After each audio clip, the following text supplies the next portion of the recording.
What can you say on the results of the elections, particularly sa senatorial?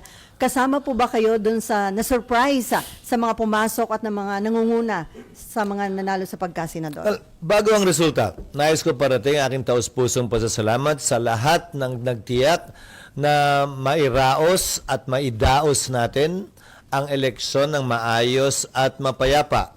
Una na dito ang mga teacher na nakilahok sa halalan at nangasiwa dito, mga opisyal ng COMELEC, mga miyembro ng Board of Canvassers mula sa DOJ at sa Department of Education, mga kapulisan at kasundaluhan natin.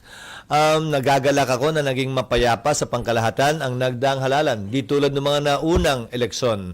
And I think we have to congratulate Chairman George Garcia for a job well done in managing this election, although we will get the final report as to the hiccups, as to the successes and failures, so that we can learn from it in the coming weeks.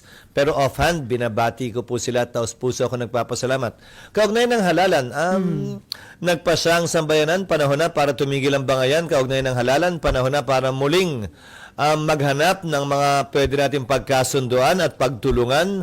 Sana magsimula na ang paghilom at pinapaalalahanan ko ang mga nagwagi at nanalo na sila ay upo bilang senador, mayor, governor, konsehal, bokal, kung anuman, ng lahat ng kanilang nasasakupan o constituents at hindi lamang ng mga bumoto sa kanila. Hindi lamang yung mga supporter nila ang dapat nilang pagsilbihan. Kung hindi bawat Pilipinong hihingi ng kanilang tulong bilang mga halal na public officials ng ating bansa.